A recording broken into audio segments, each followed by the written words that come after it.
The Considered Life by Stéphane Boublil. Chapter 12. Travel. We're prisoners, not of any penal institution in particular, but of self-perception, and stuck there by obvious, lazy, predictable comfort.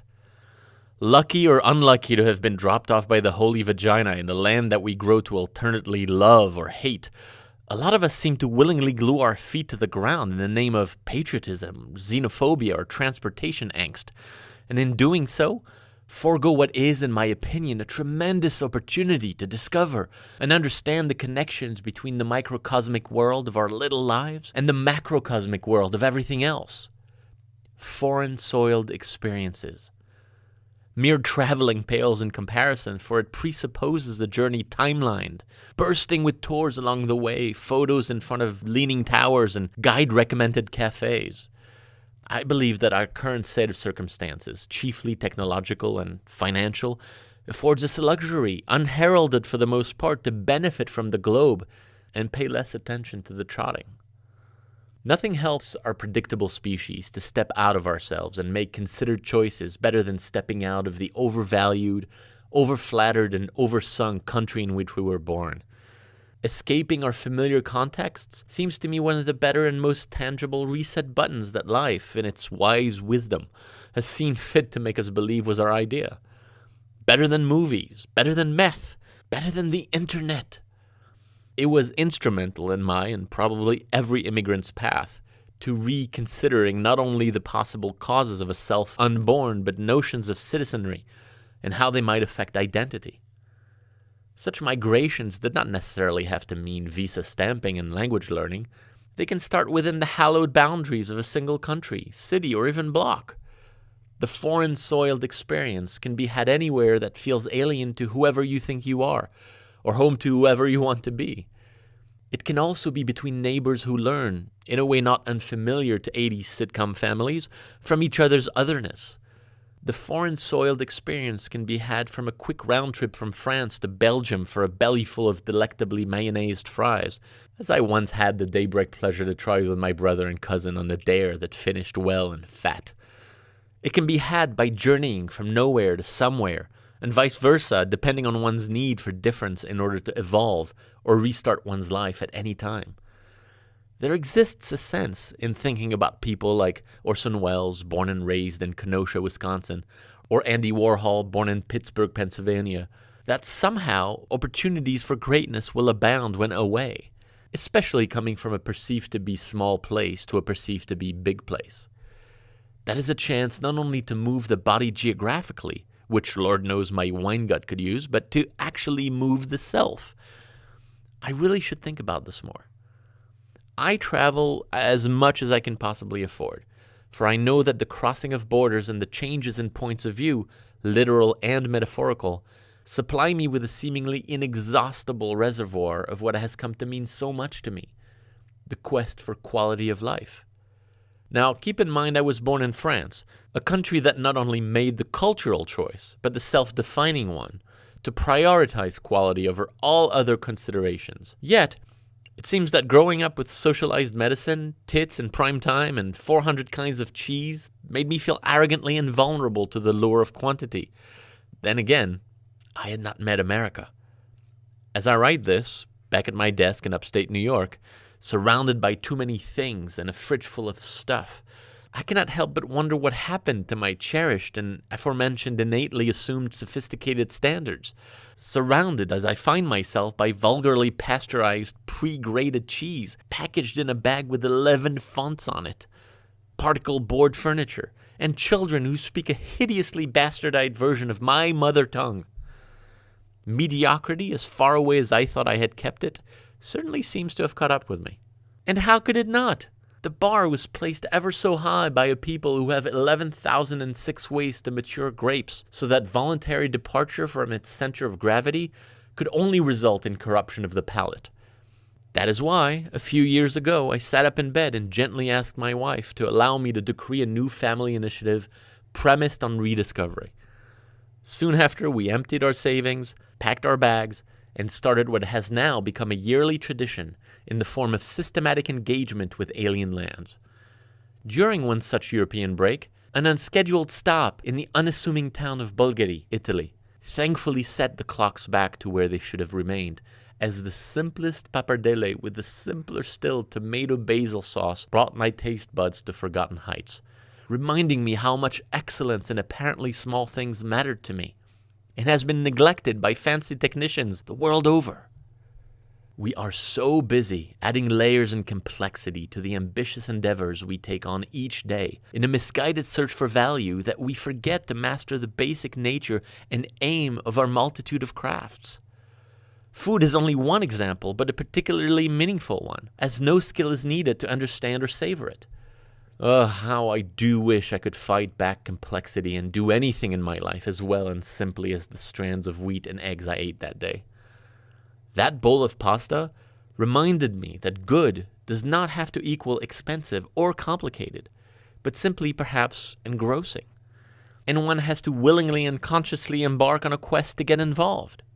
Good work, like good cheese, should be worked for, not merely bought, a goal worth suffering through, for life will seem more tasteful as a result, more vivacious, more meaningful if we do not simply accept what we are given, accept the status quo with a sheep's resolve, but change conversations and discover for ourselves what quality means, personally. And beyond the quality of things, of course, lies the quality of life, a journey long and often begun, but seldom sustained because of fear. Sadly and simply put, people do not travel enough because they fear leaving comfort behind, the unknown, the confusion brought about by the lack of control inherent to foreign soils. An apprehension understandable when felt about Sophie's choice, but not really when it comes to the choice of, France or Sweden. Just picture proposing a trip to your parents, telling them that they've been twiddling their arthritic thumbs for far too long, and that they might gain from seeing a bit of the world before they are summarily disposed of by life. I imagine that conversation would go a little something like this. We're not going to freaking Sweden. What are we going to do in Sweden? Shut up and pass the Tic Tacs, will you? Wintergreen! Now, obviously, the fictionalized events above have been carefully crafted for your pleasure, but still, at the core lies truth that we humans, by and large, are afraid to invest too much in the understanding of our own planet and the people who populate it for fear of grave disappointment in who we are and what we've done. Sure, we'll talk at cocktail parties or the pulpit of the Security Council till we're blue in the face, or the Israeli delegation walks out, about the fact that we are nothing if not committed seekers of harmony, togetherness, and culture, but so rarely do we actually act on these promises. A sad observation which might have been justifiable in eras less open than ours, less navigable, less aware, but unforgivable from the age of steam on. It is rather astonishing that we seem to cultivate fear of the unknown as a matter of honor, sadly influencing in the process forthcoming generations who never ask to be scared. Thankfully, some of them will traditionally rebel and disavow us and everything we stand for, and through the wonders of the web that is worldwide, discover a broader realm than we could ever present to them. Because of how we now communicate, the world is becoming smaller every day. And getting on a plane to Stockholm, where we may already have a Facebook friend, seems a tad easier than it used to, when the only thing you could be sure of when getting off the Statens Järnvägar in Central Station was a stare down from Nils Eriksson's statue. But whether you have use for digital friends or not, what sense do obstacles above and beyond those already provided by customs and border agents make for an illusory feeling of self-preservation? None. The point is that geographical discovery is one of our most enriching tools for culture, individual and collective, a process during which we learn empirically that which could not have been learned or felt any other way, a process at work within all of us since the day of our birth, a process that we have been nourishing while getting lost in books, listening to music, reading magazines, watching movies, or navigating windlessly to Google.com for what we believe is information, but really is exploration, all the while immersing ourselves within worlds unknown. We are already predisposed via imagination to assimilate other cultures, other stories, other scents, other people.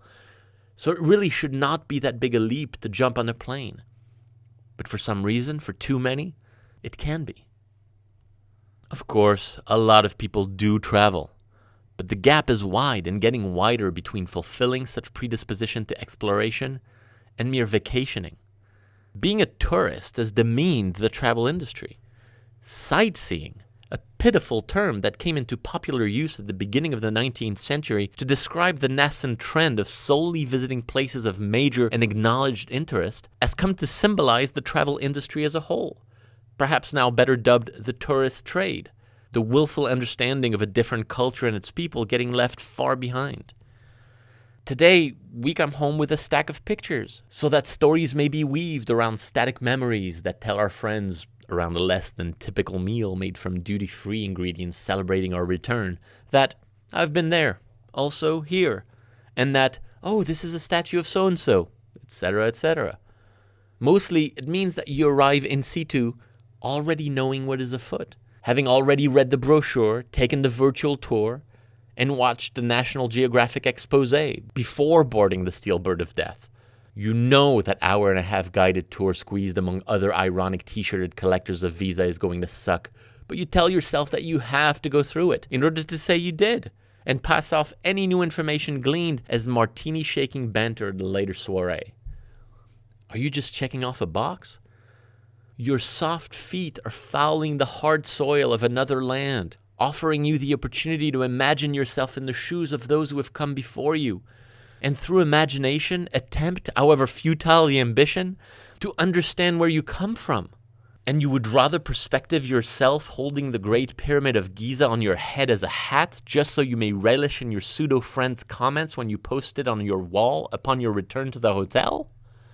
Through wherever you have chosen to pass, you are experiencing being one of the probably too many who have walked in the steps of other men and women and, probably like them, are not taking stock of the chance to expand your notions of humanity beyond what the guide is telling you is interesting. That is a shame. The long lost and lost again and found again city of Pompeii is a very good example of this conundrum. I was lucky to visit in the late 90s, and if you have as well, I'm sadly sure your experience was similar to mine. There are 100 guided groups and people with cameras who seemingly do not use their own eyes much since the dumb ocular cavities are yet unable to send to printer. And these people, including me, run from place of predetermined interest to place of predetermined interest, and all seem to miss the bigger picture. Surely you were told, as I was, to look on the ground at a crossroads and gaze in admiration, but without so much as a slowdown in pace, at the rudimentary plumbing system buried in the ground, right? Right. That blew my mind.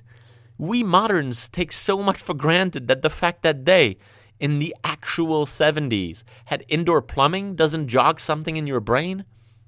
People in my group just went on to the next supposedly exciting artifact, never to look back again.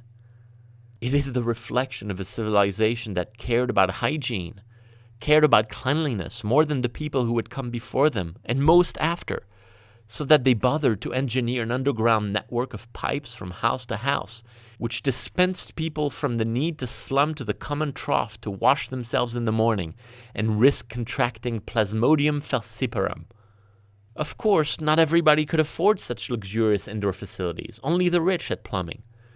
And what did that mean for the evolution of ancient social strata, for the disparities in all matters of citizenry?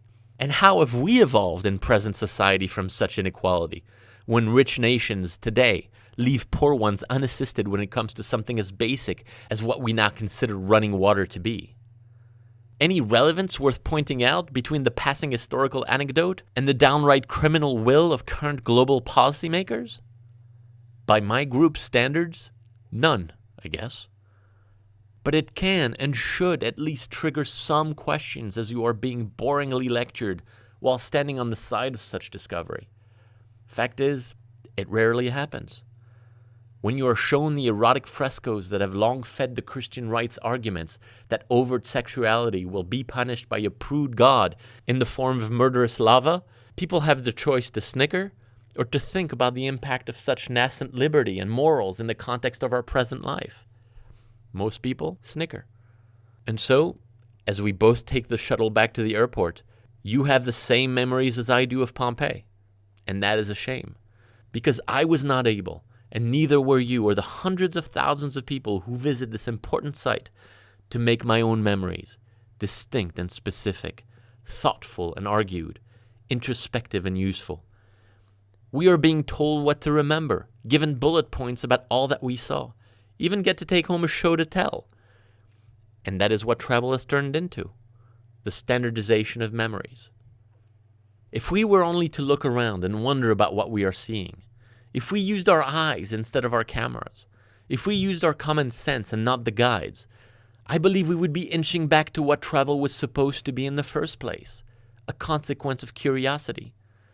Travel simply started as a hopefully careful adventure out of the cave, an exploration of the borders of the adjunct territory, which might have been but a half-mile radius, but terrifying nonetheless, for fear the great saber-toothed tiger was ready for lunch. Really, foreign-soiled experiences, or if you prefer, the travel industry, started because of courage, not fear. What has happened to us forward-looking bipeds that we are now scared of jumping lands and oceans in the search of otherness? Is it that traveling today is being sold as too comfortable for mere curiosity to win us over, as it once did? Start over. Put away the travel algorithm. Shut down your computer, shelve the guidebook, and while you're at it, fold the map back up. Let us not trust, for now, any form of curation, selection, or other editorial put upon our world by dubious tastemakers, and instead take our dusty globe out of the attic. I'll wait.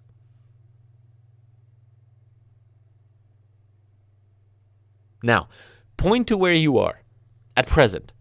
Your country, your city, your town, your block, your bedroom. Now put your finger on it and look where you stand in relation to the rest of the world. Try to recall how and why this became your port of call in the first place. Were you born here? Were you moved here?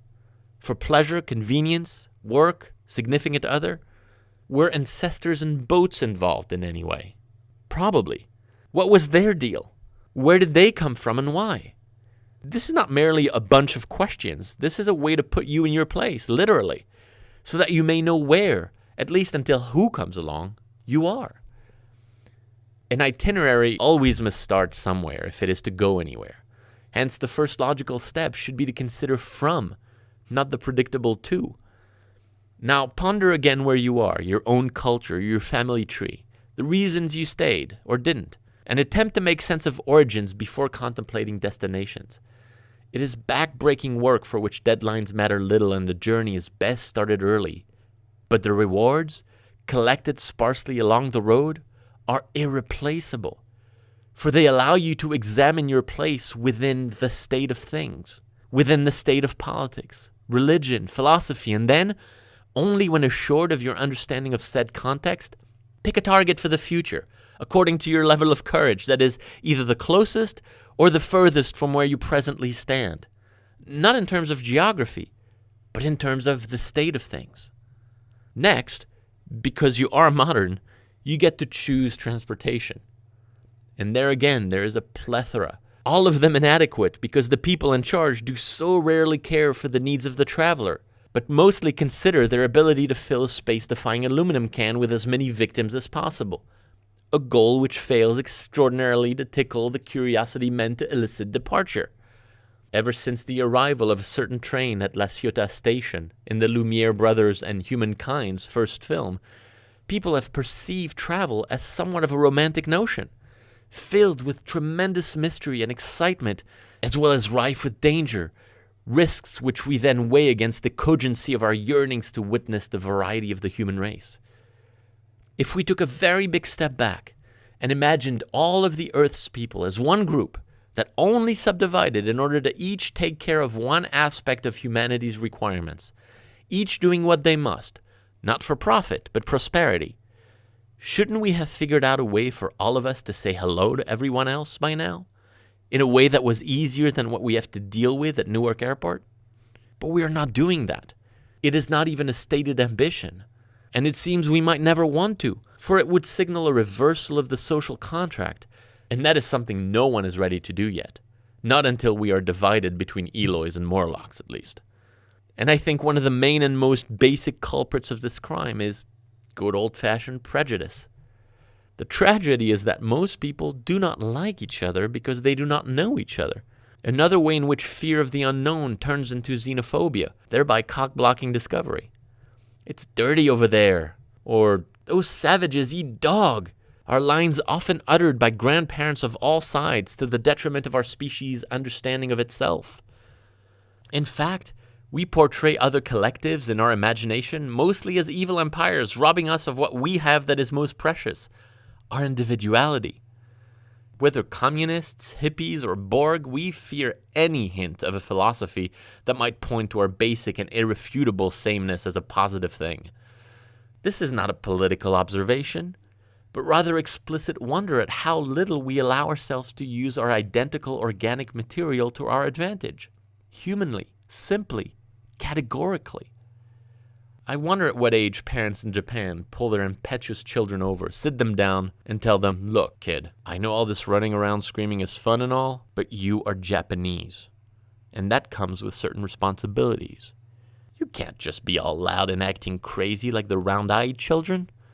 I know it's probably hard to understand now, but we were meant for a higher purpose, a more meaningful one, a purpose for which a whole island has been set apart.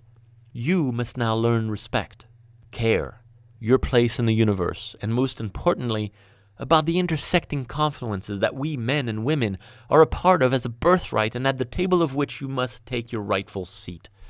And for the sacrifice of your individuality, young Naoki, you will be rewarded with the knowledge that your unique contribution to the whole is leading our people toward a heretofore presumed impossible societal harmony that could not even be dreamed of without the tacit agreement I am now asking you to apply your moral signature to, like so many before you. Is that understood?" Poor Naoki. That is some pretty heavy shit. But one thing stands the test of time. The choice that Japanese culture seems to have made to compromise what we in the West perceive as most precious, our supposedly God-given right to individuality, to the profit of a harmonious and perfectible society made in their image. Whatever their position or status in life, it remains stunning to me, even more so in light of the catastrophic tsunami and subsequent desolation of 2011, to observe their dignity in any situation, be it merely demoralizing or downright desperate. Actually, I think the term I'm looking for is pride. And above and beyond pride, care for the responsibility that comes with their territory. When you walk the streets of Japan as a foreigner, you will be acknowledged, helped with kindness, made to feel welcome, and all of it simply, easily, with what seems like the smallest of efforts. Even at customs and in light of most other painful entries into other lands, how dare they make it so painless for visitors to be admitted into theirs? Seems Naoki's still getting a talking to from his parents. Let's listen in. Naoki, look at me when I'm talking to you. So I know you've seen it and that it looks pretty cool, but you can forget about the fork. Over here, we hear with these thin pieces of wood, sharpened on one side, which... Oh, come on now, stop crying! Obviously, that exchange had to be translated from its native tongue because you probably never bothered to learn Japanese, or any other language for that matter. Why are we so disinterested in learning languages that are not our own, a failure of which the school systems are absolute accomplices? Why do we not integrate ourselves within the global population in some way? Why do we care so little for those whose despair we do not see and cries we do not hear? Are we not the same, all of us? Said one Shylock, "If you prick us, do we not bleed? If you tickle us, do we not laugh? If you poison us, do we not die? And if you wrong us, shall we not revenge?" We discriminate against ourselves and largely ignore the lessons and advances that others might have made, simply because they are not ours. It would be merely scandalous if it weren't actually keeping us back as a species. But what can we do? Is it that we do not care simply because we do not see? Foreign, soiled experiences. Go! Take a chance, a very powerful impulse when delving into discoveries large and small. Do not prepare or plan for everything, for that is not a considered life, that is an expected life, and you do not have as much to lose as you think you do. The idea is rather to assess possibilities and be ready for life to impact at its own pace, in its own time. Such an outlook prepares you for the unfathomable, because if you have already embarked on the supposedly terrifying journey that leads to self-knowledge, most other obstacles along the way will seem trivial. You will never again be afraid of surprise, of the unknown, of the unpredictable. That sometimes means being awakened by a friend at 3 a.m. to visit the smelly fish market before you can even have your coffee, and finding yourself in the middle of screaming fishermen and women hurling seafood at each other as you try not to be hit with soul, and having an experience like no other. Sometimes it means sitting down to a 5-hour meal with strange locals in the middle of nowhere without the slightest hint of cell reception, and reaching unforeseeable levels of affection with people you barely know. And sometimes it means being waited on hand and foot in your suite at the Four Seasons, tipping the masseuse generously. It is all of those things, not any one. The considered life does not advise on matters of taste, merely encourages complete experiences. Admittedly, travel is seen as luxurious, financially taxing, and most people, they tell us, do not have the time to take a great trip that might thus open their minds. But that is not the point. It need not be a great trip. You do not have to book the 7 wonders of the world in order to stumble upon the one within. Decontextualization is personal and unique. It is just that most people, usually, do not treat discovery as an important enough part of their lives. Fact is, the lease on these bodies, when taken into the context of Earth's many revolutions, is excruciatingly short, and we do with it the absolute minimum. Merely attempt to deliver on the promises we are told to make by societies small and large for ourselves. And so we make goals up for the first 20 years, work on them for the next 20, hope to enjoy the fruits the 20 after that, and finally ludicrously expect to retire on them for the last. Is it not strange that we define said goals but once in a lifetime? And that they are mostly professional in nature, self-advancing against a checklist mostly written by others? Strange does not even begin to describe it. It is in fact thoroughly disgraceful. If understanding and not mere opportunism should be but one goal of conscious life, then experience is a prerequisite and we must put down the remote and jump in. Perhaps I have reached an age at which even active spectatorship no longer fulfills a brain so thirsty for first-person awareness. Perhaps I feel my own body slowly slipping away under the weight of such morbid daily consumption of cheese. Or perhaps it is, simply, that the sense of risk and adventure that got me to jump the pond from France at 18 years old has not completely been snuffed out by the middle-aged need for safety that parents are too often convinced to accept as normal. We cannot let that happen. Such experience cannot be had merely by living well and traveling, as pointedly aforementioned, but by existing in new environments, in order to understand them, by learning and gaining from them, something that cannot be done solely from the balconies of hotels or the comfort of the guided tour. It is the only way I have found to take full advantage of the short time we have, to connect as many dots as possible, each experience adding to a catalog of experiences without necessarily replacing the one that came before. We must remain open to new manners of being, new opinions, new ways to look outward in order for the culture within to expand without fear of losing who we thought we were. To live a life considered that endures and carries interest and fascination with it, one must continually forge new paths, devoid of fear and lined with possibility. Put the brakes on useless nostalgia and senseless hope, and give the present a try, with the recognition that the last 24 hours might have been amazing, and that the next 24 might also be, but looking no further for explanations or reasons for why we want or deserve the things we do.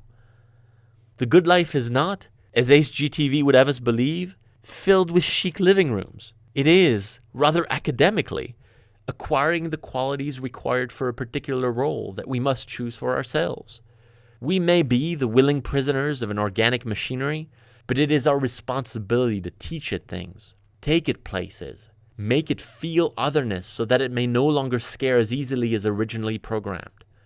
We know the beginning and we know the end, but seldom do we truly care for the time in the middle, where it all happens, where the characters take shape, fall in love, disagree with it all, taste a 1998 Chateauneuf du Pape, unnerve one another, cry but for no other reason than to hear the melody of life for the first time, all of which makes the beginning worthwhile and the end complete. We must care again for what we make happen. We must care again for the middle. We must go forth and explore, if at first intellectually, but let us not forget our bodies. We must know our world.